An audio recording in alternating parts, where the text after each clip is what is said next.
My name is Michaela Born, Head of Studies of the Continuing Education Physiotherapy, Bern University of Applied Science. On behalf of the Bern University of the Applied Science Department of Health Professions, I would like to welcome you to this guest lecture. Today, many are following us, not only from Switzerland. We also have guests from Germany, Italy, Luxembourg, Belgium, and Canada, including many institutions, for example, Swiss Paraplegic Center in Nottwil, Inselspital, the University Hospital of Bern, University Ghent, University of Insubria, and the Western University, Canada. Before I introduce our today's speaker, I would like to say thank you to Stefan Wäfler. He is responsible for the technique of this broadcast, and to Barbara Kleffiger. She is our study coordinator. Thank you very much for your support. Other than announced, this guest lecture may take about 10 minutes longer, so about 1 hour and 10 minutes. Now, I would already like to announce our next guest lecture, which will take place on the 22nd of February at 6 p.m. Jonas Spies will talk about muscle injuries, rehabilitation, and return to sports. This guest lecture will be realized in cooperation with Physio Bern. For the today's guest lecture, you have received a link to PETTLEP, where you can write questions that you have to our speaker. Please add your name and your institution to your question. We have time to discuss your questions after the presentation. Now I would like to introduce our today's speaker, Dr. Phil Corina Schuster-Amft. Corina is a physiotherapist with more than 13 years of clinical experience in neurorehabilitation. She obtained her Master of Physiotherapy Science from the University of Maastricht and her PhD from the University of Oxford Brookes. She works as the head of research at the Rehabilitation Center Rheinfelden and is an associate researcher at the Bern University of Applied Science and at the University of Basel in Switzerland. Her research focuses on interdisciplinary intervention methods such as motor imagery, robot-aided therapy, and virtual reality to improve motor function in patients after a lesion in the central nervous system.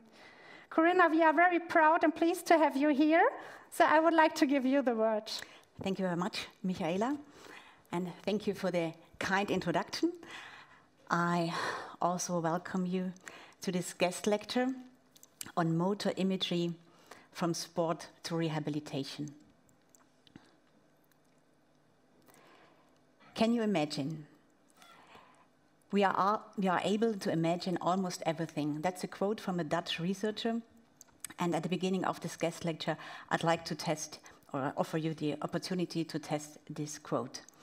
I've prepared 3 examples, and I would like to ask you to imagine walking. I'd like to ask you to focus on the movement of walking and to reflect afterwards how easy or how difficult it was for you to imagine the movement. I'd like to show you this picture as an external cue, and I ask you to imagine now that you would walk.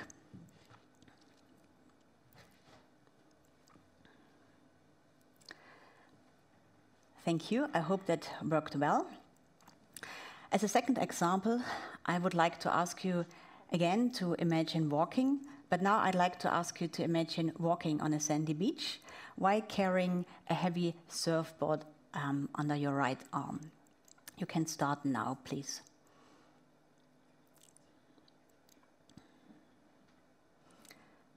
Thank you. And as a last example at the beginning, I would like to ask you to imagine walking on a treadmill while performing a maximum performance test and while wearing a breathing mask. You can start now.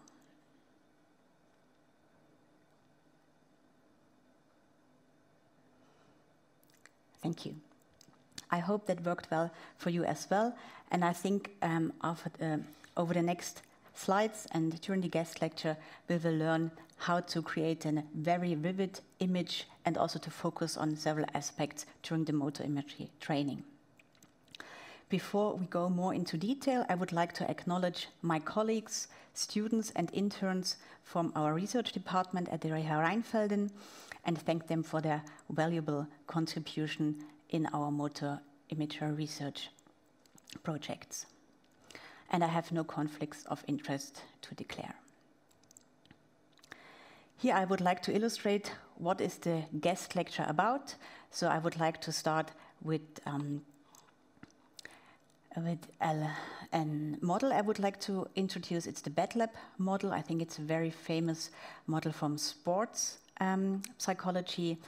Of course, we will do some practical exercises. We started already with them.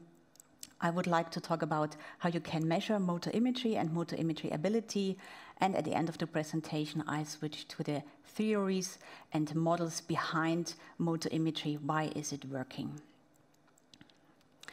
As this is a guest lecture, I also set a main goal or a learning goal, and it would be great actually if you would be able to use motor imagery already starting tomorrow with your patients, and maybe the guest lecture will help to explain what is motor imagery, what are tools and assessments you can use to evaluate motor imagery, and you should develop an understanding for motor imagery through practical experience.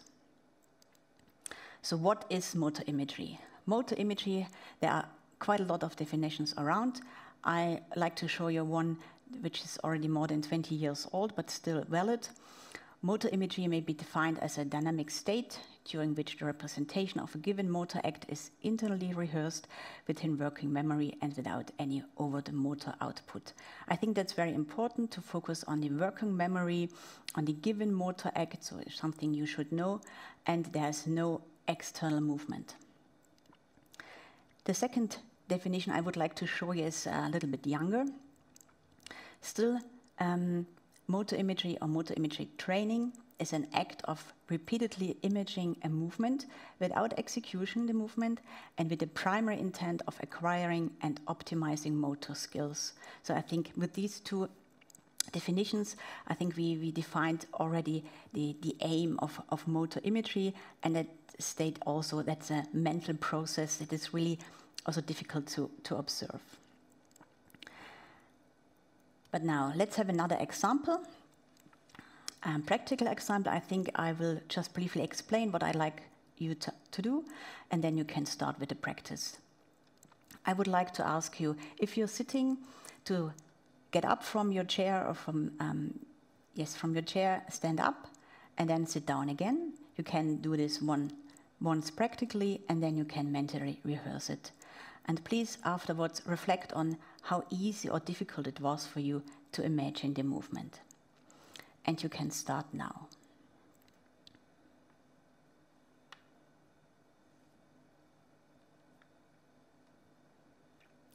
Thank you.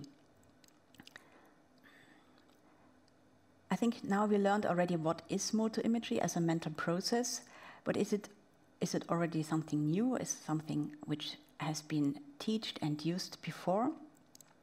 And the answer is yes. It's very well known, not only in the discipline of rehabilitation, but also in the discipline of in music. Here I'd like to show some references that were published over the last decades for the field of music, of education, of psychology, medicine, and sports.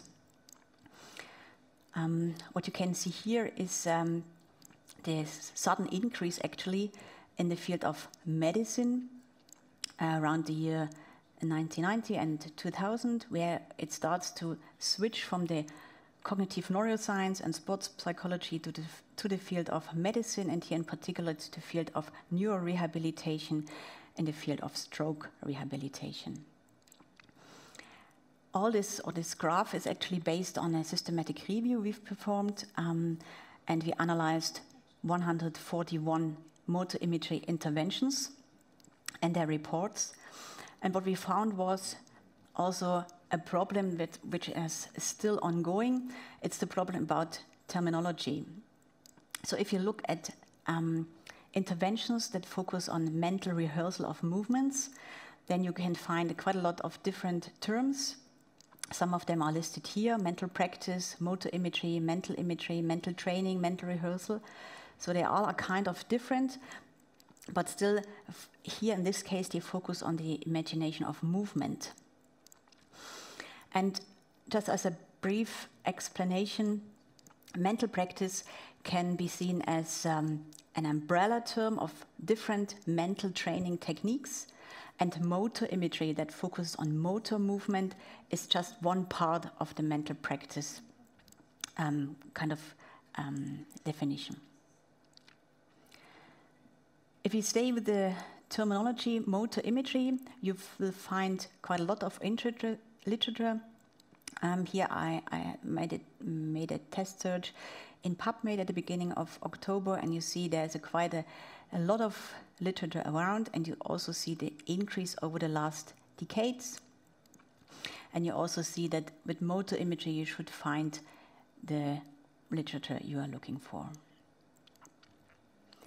Okay, what is motor imagery? How can we find it?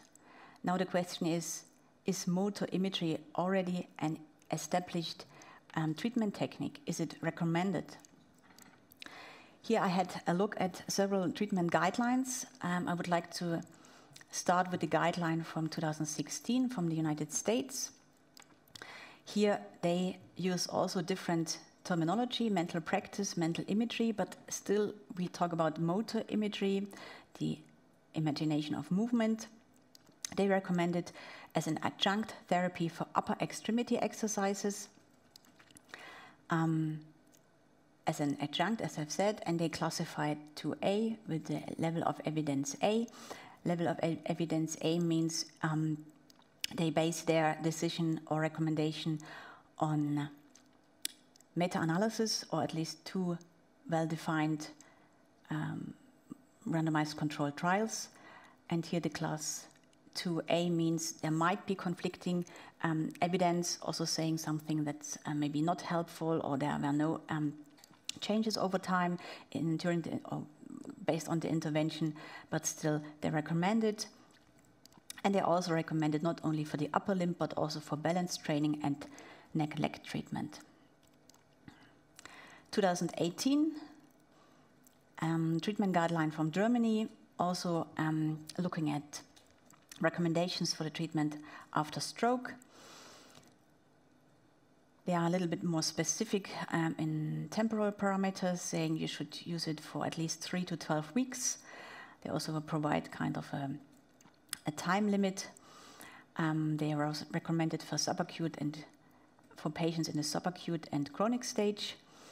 And they also say there might be an advantage for arm activities after mental training, but they don't recommend it to use it for selective arm movements only.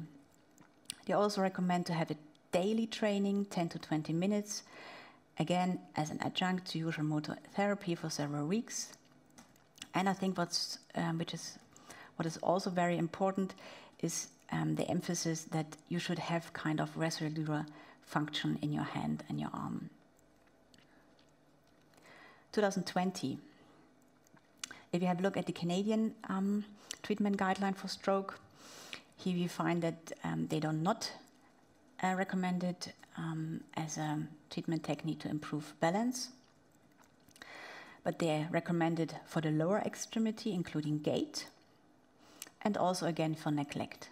So if you briefly summarize, you have a recommendation for the upper limb activities, for lower limb activities, gait, and for visual deficits.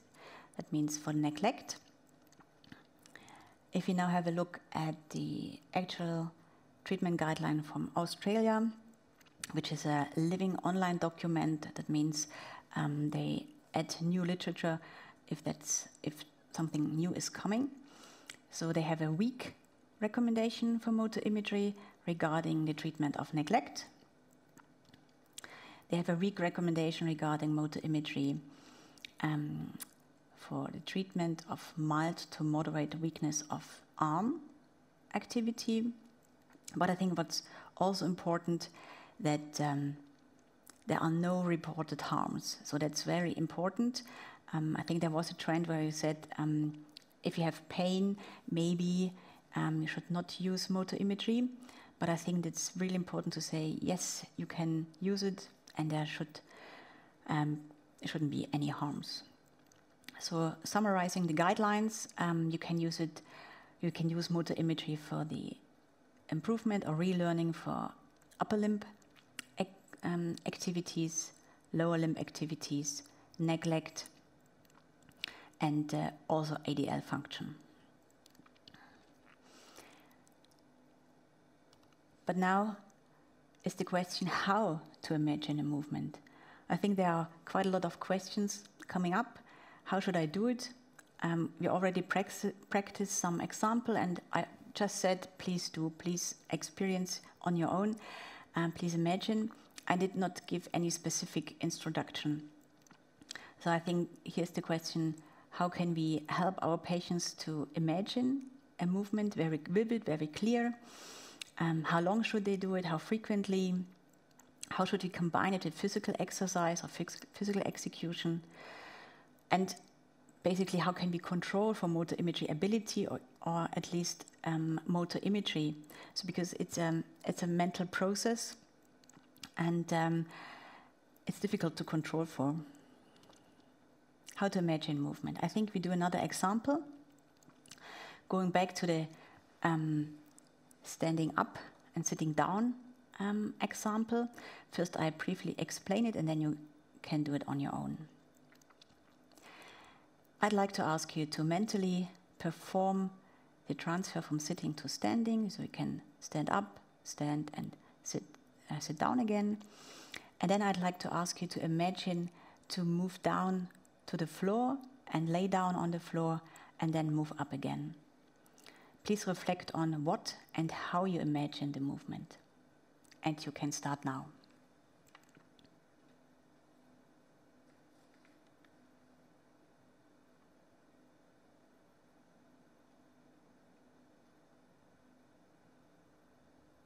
Thank you.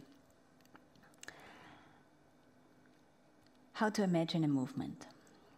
Here on this slide, you see several models of imagery, and I think it's not a complete list, but there are some.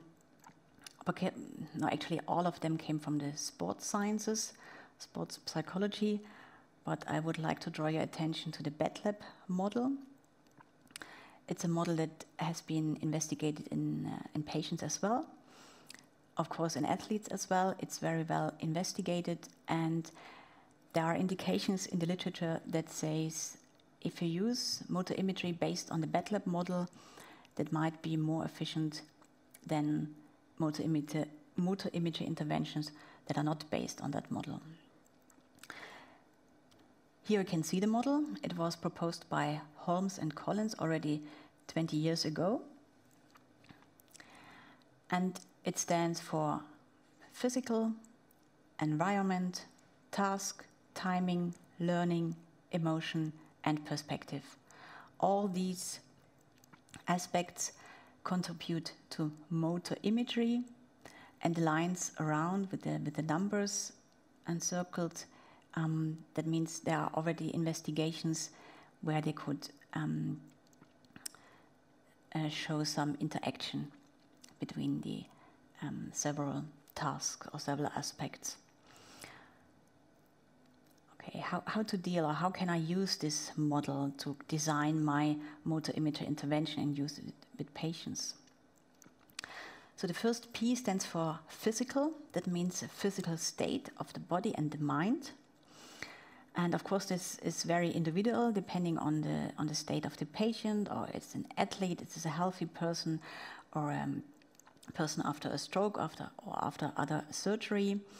But I think what is very important is the author stress there should no state of relaxation. So this is not necessary to have or to bring your patient or your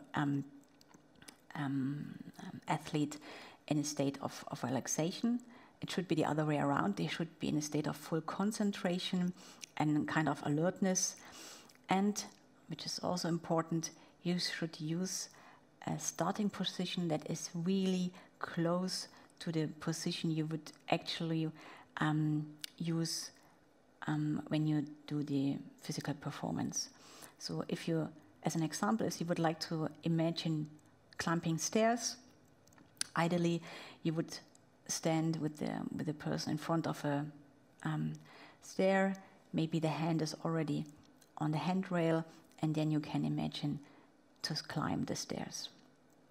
From sports, we know that usually the athletes do their imagery training in their gym, where they usually train, ideally on the field, even keep the ball or the necessary sport equipment in their hands. So it's really to come very close to the actual performance, but without output or motor output, but just to have a really good environment and cueing for the imagery. E stands for environment. The authors recommend a multi-sensory environmental cues. Of course, this is personalized to the person, personalized to the task it should be imagined, and also to the to the complete situation. Ideally, it should be a very familiar environment. As I said, go to the stairs or go also in the home of the patient or in the environment where you usually train. But what we have to consider is that it might be not possible for all patients from the beginning on. In our studies, we recognized that the patients were not able to actually create a mental environment. They were not able to how can I say, they were really much more focused on the movement and did not have the capacity to also check on the environment. So maybe that comes later. And I think for athletes it's very common, but they also have a very long tradition or very long training with motor imagery. So they train it for months and even years, which is not the case for our patients. T stands for task. Of course, it's important the knowledge of the task. So some slides before, I asked you to imagine to go down to the floor and come up again. I think it was not that easy for you to imagine because I did not give any instructions what you should imagine, what parts of the movement. So there are quite a lot of strategies. And here it is really important that the patient should know what to imagine. And it should be really crystal clear, every part of the movement, and don't leave any details out. And you also have to consider the task, the learning stage of the patient, and the performance level. I mean, it's of course a difference if you train with athletes or with patients. And it's also important at what a learning stage are the patients when they try to learn a movement, going down to the floor, coming up again after a fall, or learn how to climb stairs. The second T stands for timing, and I think here's a nice connection to also already an assessment of motor imagery ability. The authors emphasize that the temporal characteristics for motor imagery and physical execution should be similar. That means if you take the time for the duration of the physical execution of the task and for the mental execution of the task, the time should be the same or almost the same. If you have the ratio of both, then you should be very close to 1. And as I said, it can be used as an assessment. It's called mental chronometry. And I think we come later on back to this opportunity. L stands for learning. So we know our patients learn over time, and it's of course important to adapt the content of the imagination, what they should imagine, the movement more complex, maybe start with easy ones or just parts of a complex movement, but also control what they are imagining.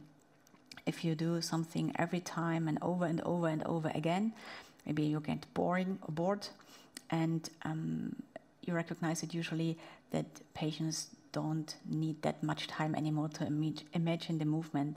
Then it's really time to control for the content and maybe adapt it, and maybe it's time to have a more complex movement, or even now they are able to focus on the environment. Second E stands for emotion. This is also very important to have a personalized task, a meaningful task, so that the patients are really engaged. And in athletes,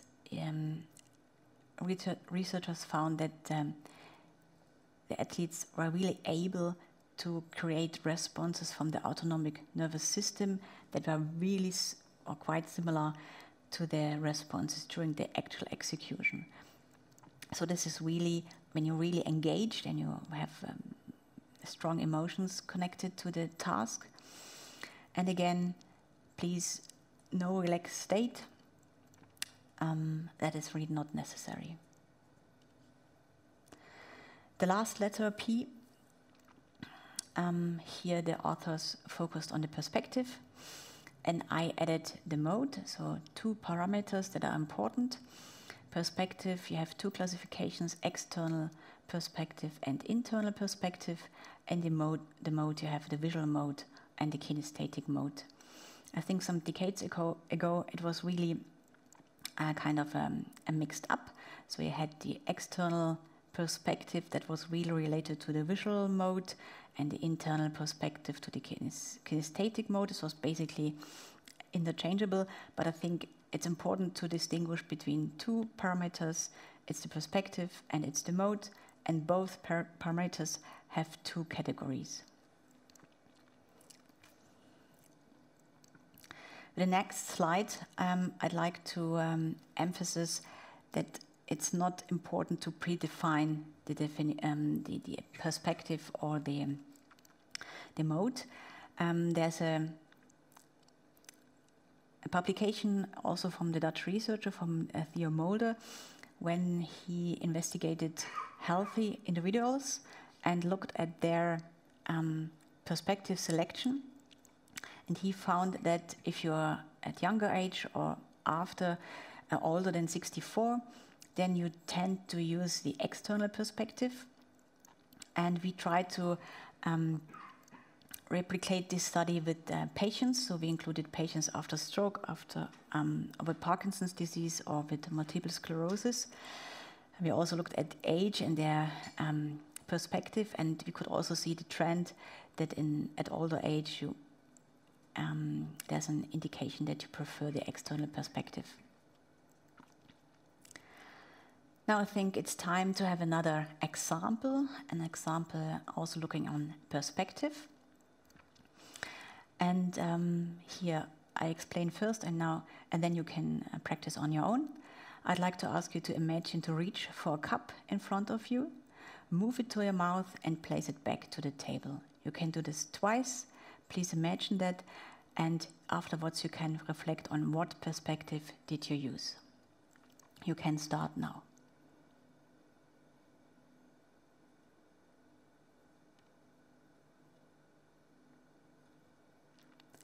Thank you. Now you can decide what perspective did you select, the internal perspective or the external perspective. Okay, just to briefly summarize the PETTLEP model. You should have a state of full concentration. You should use meaningful tasks that should be imagined. If ever possible, use a task-specific location and position. Control for temporal concurrency. That means time should be the same for physical execution and for motor imagery. Don't predefine perspective and mode, use different ones, and all together you aim for, it's called functional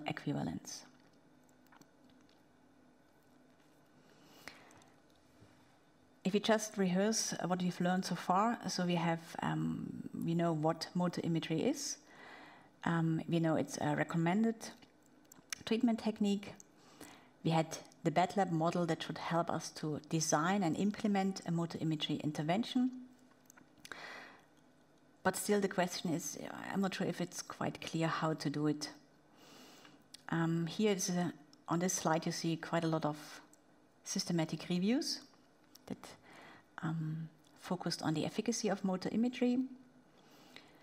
If I take the last one from 2020, it's a Cochrane review focusing on upper extremity deficits and the efficacy of motor imagery. Yes, they still would recommend it. There were, again, they say there are no adverse events. But if you have a look at the tables at the end of the review where they describe what was the intervention, what was the motor imagery training, you can find this one. I extracted 2 examples, and you can see here it's described as the patients watched videos from the movements that should be imagined, and then the patients closed their eyes and basically imagined the tasks 10 times. Or as a second example, the patient had to listen to an audio tape that guided through the imagination of a drinking task and opening the door, and that was added to conventional therapy. And I'm not sure if there's really helpful or really sufficient information to replicate it or to bring it to the clinical field. So when we did our last systematic review where we focused on motor imagery training and motor learning for children, we were of course able to include randomized controlled trial and not that less. So we had 22 randomized controlled trials. Unfortunately, we were only able to pool data of 2 randomized controlled trials that focused on tennis service performance. So we had ball accuracy and ball stroke velocity and the service overall. But we also looked at what actually has been done. I mean, what was the intervention about? How was it structured? Here we tried to have a kind of an explanation or an overview. And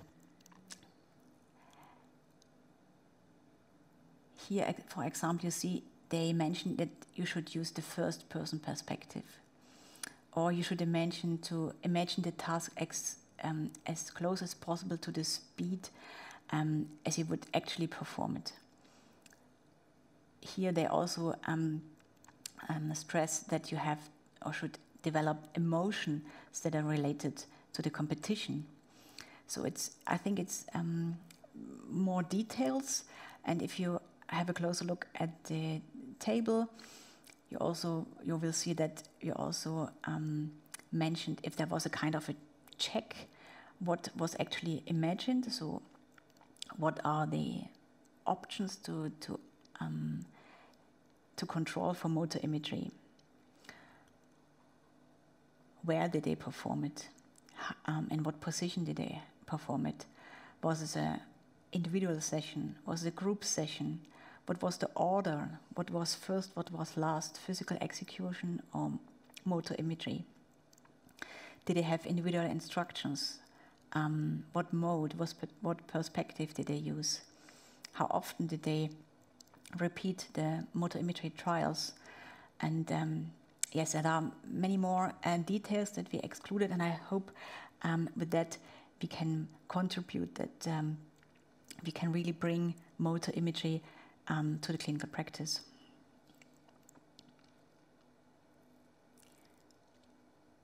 Okay, now leaving the topic on how to imagine, I would now like to come to the part where we talk about how to measure motor imagery and motor imagery ability.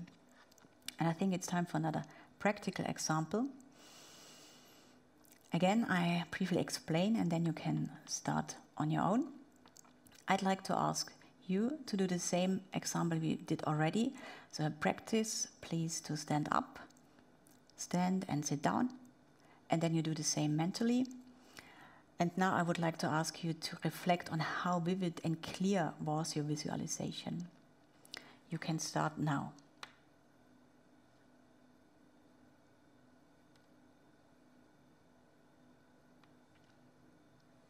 Thank you. Here I'd like to present you a visual imagery scale where you can classify yourself. What imagery or how vivid was your mental image? Could you see it as clear as normal seeing, or was it kind of a blurred image, or could you even develop no image at all? And here you can see the numbers that are related to the phrases, and you also can kind of quantify your motor imagery ability. This is part of an assessment for motor imagery ability, and my colleague has just finished a systematic review on motor imagery ability assessment, and she found 15 assessments that are focusing in the field of motor imagery on motor imagery ability. So the assessments are listed here, so they are not in a chronological order, but in an alphabetical order. And when they belong together, as for instance the movement imagery questionnaire and its revised version. And here I would like to emphasize the kinesthetic and visual imagery questionnaire. Here we have a long version and a short version. And again, probably here you can see the visual imagery scale again that you just saw. This is the quick, or all movements from the quick that were tested or that are tested with your patients. And I'd like to emphasize the quick because it was originally developed for patients or for people with motor function deficits. So all movements that are tested can be done in a sitting position. And if you include all movements, then you have the quick 20. And if you include movements that are written in italic, so you have the quick 10. And if you have an asterisk behind the movement, then this movement is tested on the left and the right side, or you can also say on the dominant and non-dominant side. We also have the visual imagery scale as a subscale, and we also have a kinesthetic imagery scale. So the patient usually, or actually the procedure is that the therapist performs one movement, then the patient is observing, and then the patient is doing the movement, and then the patient is imagining the movement, and then the patient decides how clear was his or her imagination. And after finishing all movements, you start again and doing the same for the kinesthetic imagery scale.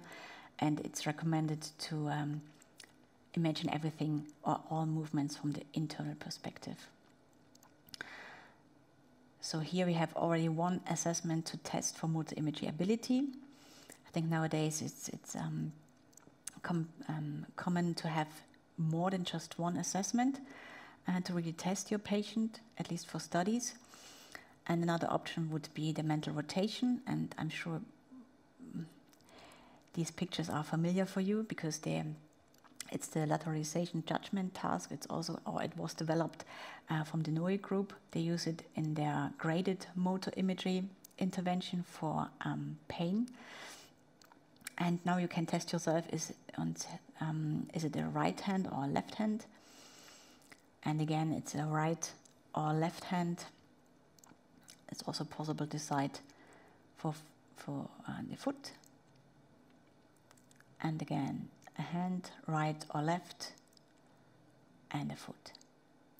So this is basically very fast, very easy to apply. And you now already know 2 assessments to evaluate motor imagery ability, the mental rotation and the kinesthetic and visual imagery questionnaire. Now I would like to come to the last part of the guest lecture. It's about why is motor imagery working. Here I created kind of an overview for you to see how it relates together.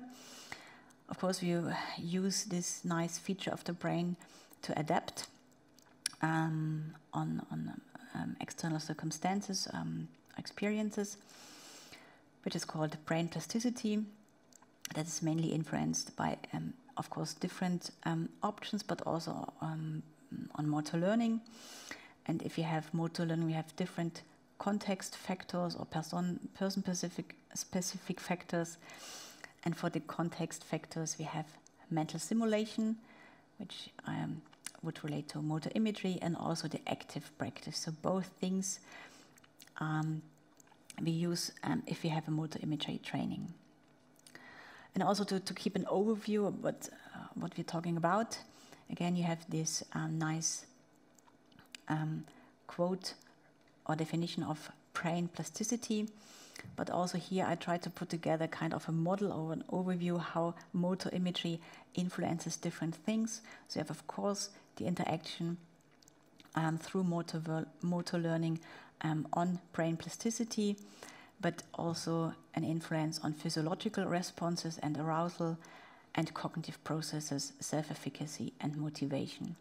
That all leads to a kind of a very well preparation of physical execution and therefore to an improved physical performance.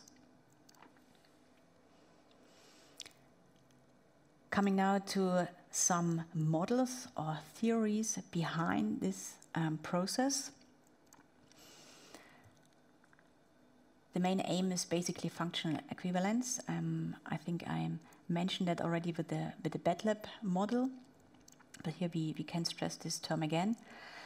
I think Hato et al., they did really a great job when they summarized or when they performed a meta-analysis of studies that were looking on fMRI studies. So here they analyzed the blood oxygen level of the brain.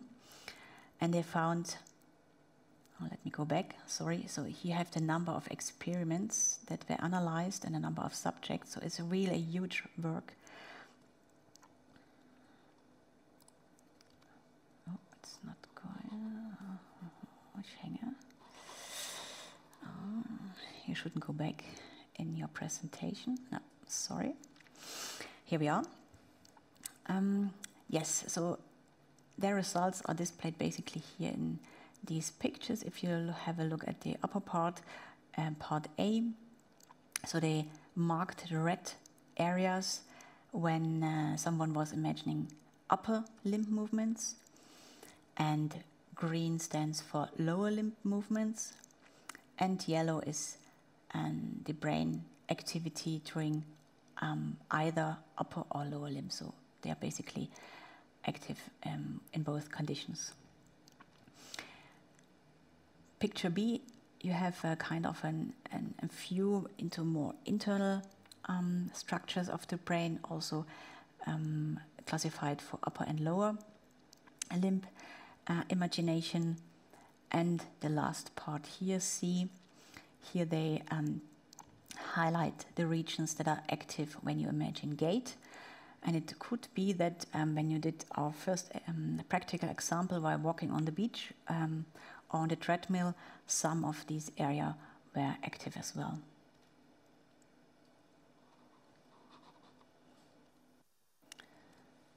I'm sorry, some technical issues.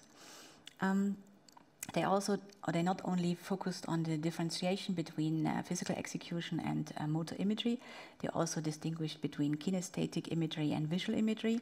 And also in this picture you can see the areas that are active during kinesthetic imagery and that are active during visual imagery or during both conditions. Another theory is the motor simulation theory, proposed by O'Shea and Moran. They propose 3 key elements. Basically, they say if you have representational image or representational stage, that is motor imagery, that everything is already contained. That means the goal of the action, the motor plan of the action, also the action program itself and its consequences. And this is also operating offline, so you don't need, basically don't have to execute it. It's also a good opportunity to simulate it and to improve the representation in the brain. And they also say that the mental simulation is basically the same activity as you would do it physically, but you have, or the execution is inhibited. So they also did an analysis of different fMRI studies and looked at what brain regions are active during motor imagery and during motor execution. And also, I would like to stress it again, it's kind of a focus on the functional equivalence. So these were 2 studies that focused on the blood oxygen level. Of course, there are other options to measure motor imagery and control for it. So you have brain or electrical activity of the brain that is measured with EEG. Here you have an example of 2 people that did motor imagery of left hand movements, right hand movements, feet movements, or movement of the tongue. And the red areas indicate an event-related desynchronization of the normal resting waves in your EEG, and the blue ones kind of a more synchronization of the brain waves. So there is kind of an influence, and you could recognize it even if you use not an fMRI but an EEG to see if someone is performing correctly. Another option would be the autonomic nervous system. Also, there is some literature around. You can focus on skin resistance or skin response, skin resistance response, on the skin temperature, heart rate, or breathing frequency. They compared real movements or real weightlifting movements in athletes and simulated weightlifting movements in athletes, and they could not find a significant difference. Of course, there are slightly different values, but I think it's also a nice illustration of how engaged and the athletes are and how much emotion they could bring into the visualization. The last theory I would like to mention is the psychoneuromuscular theory. So far, there can no final conclusions be drawn, and all results with the EMG measurements should be interpreted with caution. So there are basically two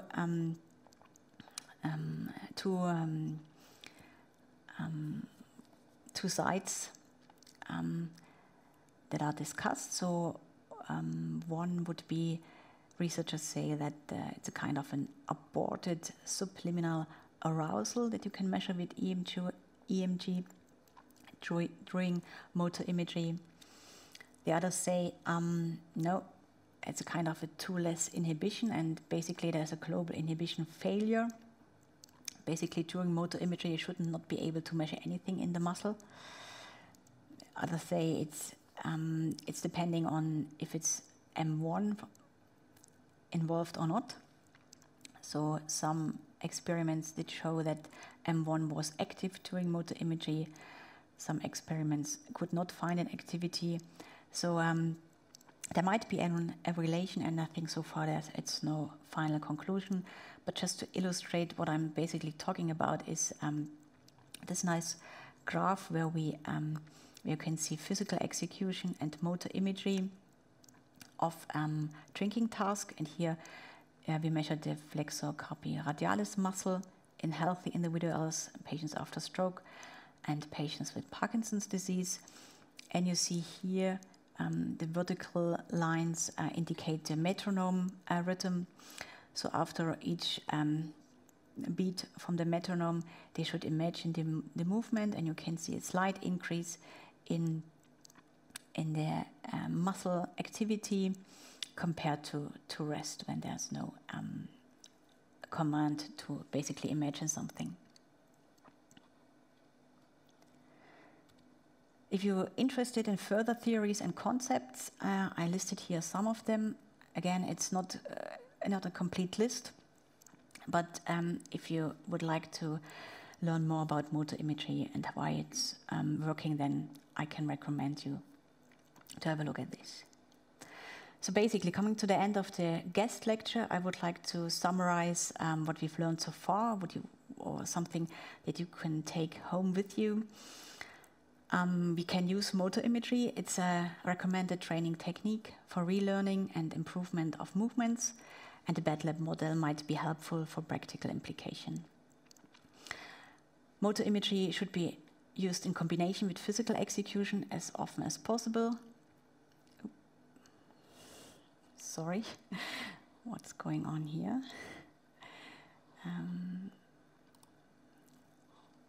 This is strange. Sorry for that.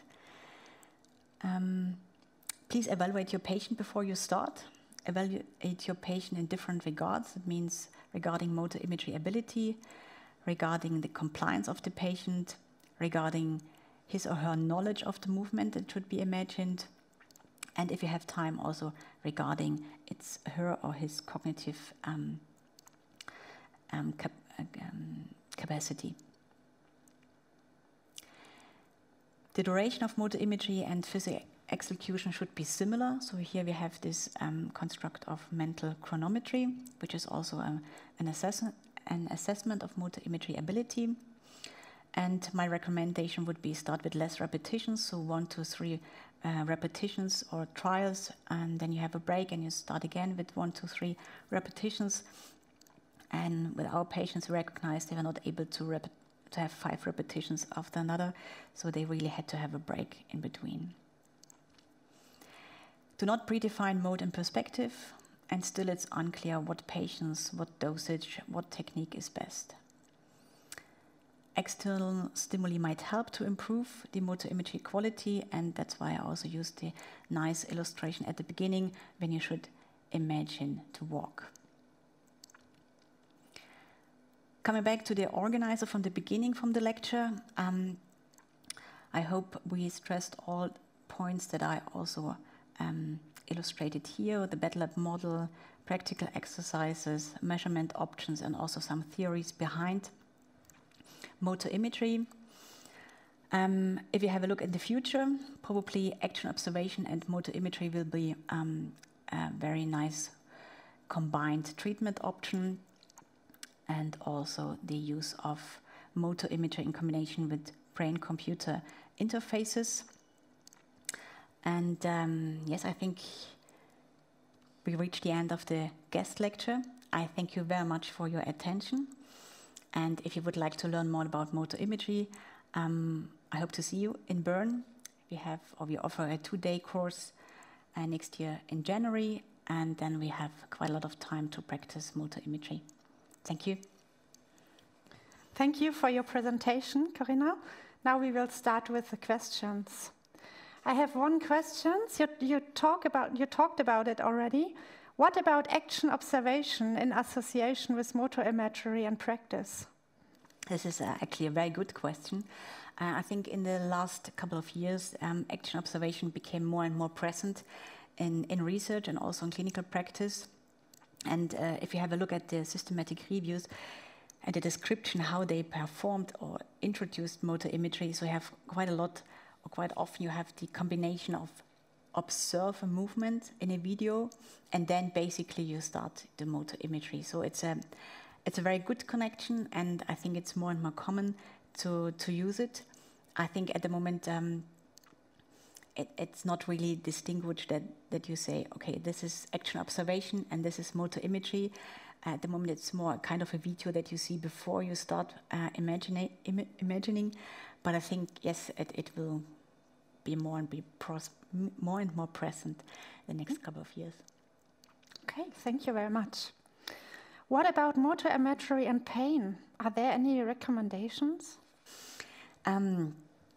Yes, I think there's a Cochrane review that focused on complex regional pain syndrome, stage 1 and 2, and they used motor imagery to overcome the pain or to increase function. So yes, I think it's recommended, and it can be used. I think what we did not stress here in this lecture was that we did not talk about pain after surgery or due to osteoarthritis. So there are publications out there that used motor imagery also to focus on pain reduction in these specific diseases. So this is helpful as well, also to increase range of motion, flexibility, or also gain strength. Mm-hmm. Okay, thank you very much. Are there patients who are not able to develop a mental image of a movement? Yes, I think some years ago I read a publication where they said, no, if there's a patient after stroke with a lesion in a certain area of the brain, they won't be able to develop mental image, and they are not able to perform or to do motor imagery. I think in our studies we could now include more than 200 patients with various diseases, and I think less than 5% are not able to pass our battery of motor imagery ability. So, of course, we don't use just one assessment, so we use mental chronometry, mental rotation, and one assessment, and we define some thresholds, so more or less 75% should be reached. So, and in our experience, less than 5% of the patients were not able to pass this assessment. Okay, very interesting. Thank you. I think just one last question. This guest lecture focused on motor imagery interventions and neurorehabilitation. Are there any other results in the field of musculoskeletal rehabilitation? Yes, as I mentioned, there are studies out focusing on pain reduction after surgery. I think they also quite a lot of studies focusing on pain and on gait improvement after joint replacement. So for the lower limb. So I think it's also recommended in this area. And yes, I think it's a very easy to learn technique. Maybe after this guest lecture you think, why is it so complicated? But actually it's not complicated. Mm-hmm. We will have to teach the patient the technique, and then you can use it, and I think it should be part of the clinical routine. Mm-hmm. Okay, thank you very much. Thank you. I come to you in the front.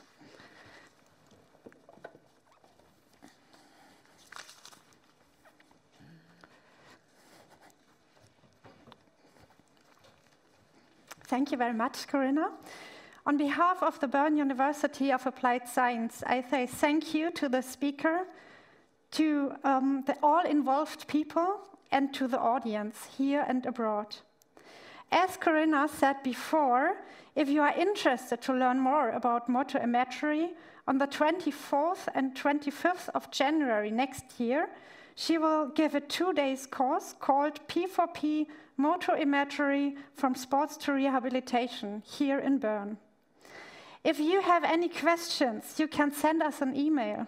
Also, feedback or suggestions for future guest lectures are always welcome. Corina, thank you very much. Thank you. And yeah, have a safe trip home. Thank you. Thank you very much, Michaela. And I also would like to wish all the audience a very nice evening. And I would like to close the guest lecture with a nice quote from Albert Einstein. Logic will get you from A to B, but imagination will take you everywhere. In that case, I wish you a very nice evening and a very nice mental walk on the beach. Thank you. Thank you, Corina.